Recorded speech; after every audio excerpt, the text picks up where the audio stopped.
Hello friends, आज आपण ठरलं तर मग या मालिकेच्या आजच्या भागामध्ये काय झालं ते पाहणार आहोत.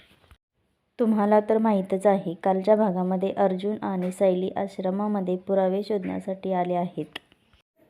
आश्रमामध्ये जाण्यासाठी आश्रमाच्या पाठीमागे असणाऱ्या खिडकीतून दार उघडून आत जाणार असतात. म्हणून सायली खिडकी खोलण्याचा प्रयत्न करत असते. अर्जुन सायलीला म्हणतो की तुला लागेल, थांब, मी प्रयत्न करतो. तेवढ्यातच सायली खिडकीची कडी काढते. यावर मित्रांनो, अर्जुन सायलीचं कौतुक करतो. म्हणतो की ग्रेट, सॉलिड आहात तुम्ही. हां, खरंच, क्या बात आहे, तुम्ही तर मॅजिक केलं. यावर सायली म्हणते की ही काही जादू नाही. ही प्रिया ज्यावेळी उशिरा यायची ना, त्यावेळी मधुभाऊ ओरडतील म्हणून ती या मार्गाने आतमध्ये यायची. प्रियाने तर खिडकीची कडी पण वाकवून ठेवली होती आणि अशी दार उघडून यायची. हे मला माहीत होतं. मला कुसुमताईने सांगितलं होतं. तिने तर कुसुमताईला पण हे सांगितलं होतं, असं सायली अर्जुनला सांगते. यावर अर्जुन प्रियाला म्हणतो की ओव्हर स्मार्ट आहे आणि कुसुमताईंचा पण उपयोग झाला. आश्रमातील सगळे ग्रेट आहेत. मित्रांनो, सायली ज्यावेळी आश्रमामध्ये जाते त्यावेळी तिला तिथे जुन्या आठवणी आठवत असतात. मुलांबरोबर घालवलेला वेळ, कुसुम, काका, काकू आणि मधुभाऊ यांच्यासोबत घालवलेले क्षण तिला आठवतात. त्यावेळी सायली खूपच इमोशनल झालेली असते. सायली इकडे तिकडे आश्रमातील सर्व जागा पाहते. तिला सगळ्यांचीच खूप आठवण येत असते. आता इकडे मात्र मित्रांनो, रविराज किल्लेदार आपल्या रूममधून बाहेर येतो. तो प्रियाच्या रूमकडे बघत म्हणतो, तन्वी अजून अभ्यास करत असणार.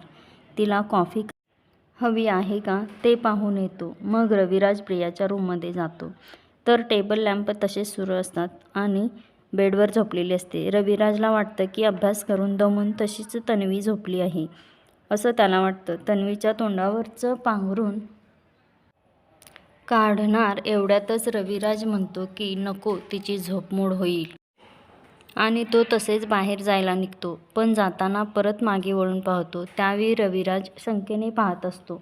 नंतर तो बाहेर जातो. नंतर तन्वीच्या बेडवर झोपलेला नागराज उठतो आणि म्हणतो की वाचलो. प्रियाला इतका का वेळ लागतो आहे, आणखी किती वेळ खिंड लढवायची, असं म्हणून तो तिथेच प्रियाच्या बेडवर पडून राहतो. इकडे सायली अर्जुनला म्हणते, किती दिवसांनी मी आले आश्रमात. आश्रम नाही, घर आहे हे माझं. सायली अर्जुनला आश्रमातील आठवणी सांगत असते. तेवढ्यात अर्जुन तिला म्हणतो की वात्सल्य आश्रम साईड हा सीन नंतर करूयात. आपण ज्या कामासाठी आलोय ते काम करूयात. बरं, मला सांगा, मधुभाऊ त्यांच्या महत्त्वाच्या गोष्टी कुठे ठेवायचे. मग सायली सांगते की त्यांच्या खोलीत एक कपाट आणि पेटी आहे, त्यामध्ये ठेवायचे.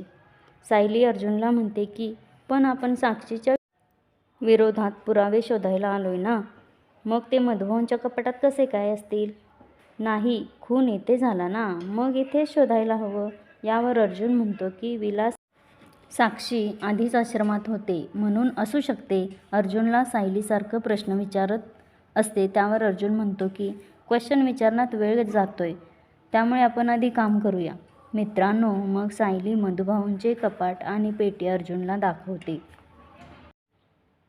अर्जुन मात्र सारखा टॉर्च सायलीच्या तोंडावर पाडत असतो आणि तिला एकटक पाहत असतो.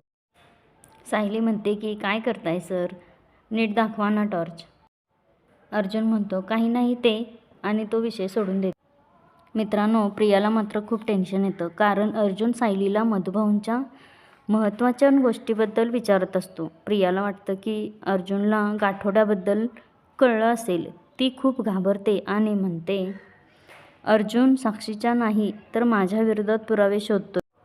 मित्रांनो, इकडे सुमन झोपेतून जागी होते तर शेजारी नागराज दिसत नाही, म्हणून ती अहो अहो अशी ओरडत खाली हॉलमध्ये जाते. तेवढ्यात तिथे नागराज धावत येतो आणि सुमनच्या आवाजाने रविराज पण तिथे येतो. नागराज म्हणतो की अगं सुमन, काय रात्रीचा आरडाओरडा चाललाय, काय झालं. मग रविराजही म्हणतो काय झालंय. यावर सुमन म्हणते की मघाशी मला जाग आली तेव्हा हे इथे नव्हते म्हणून मी घाबरले. मग नागराज म्हणतो की दादा, तुला माहिती आहे ना सुमन कशी भोळी भाबडी आहे ते. नागराज म्हणतो की अगं, मित्राचा फोन आला होता म्हणून मी बोलण्यासाठी टेरेसवर गेलो होतो. तुला उगाच डिस्टर्ब होईल असं मला वाटलं. नागराज म्हणतो की उगीच दादाची झोपमोड केलीस. यावर सुमन म्हणते की सॉरी भाऊजी. मग रविराज म्हणतो असू दे, चला आता झोपा. मित्रांनो, मग सुमन म्हणते भाऊजी, मी एवढा आरडाओरडा केला, तन्वी कशी जागी झाली नाही. मग नागराज म्हणतो की अगं, ती दिवसभर अभ्यास करून झोपली आहे आणि एसीच्या आवाजामुळे तिला जाग आली नसेल. रविराजही हो म्हणतो आणि जातो. इकडे नागराज तन्वीला मेसेज करतो, किती वेळ लागणार आहे, दादाला उगाच शंका यायला नको, लवकर ये. प्रियाच्या मोबाईलच्या व्हायब्रेट होण्याने अर्जुन आणि सायलीला आवाज येतो. त्यावर सायली म्हणते माझा मोबाईल गाडीतच आहे आणि अर्जुनही म्हणतो माझ्याही मोबाईलचा आवाज नाही.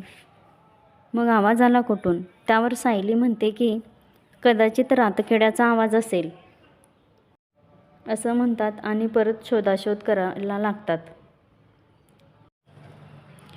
मधुभाऊंच्या कपाटात आणि पेटीत काही सापडत नाही म्हणून अर्जुन आणि सायली हॉलमध्ये शोधायला जातात.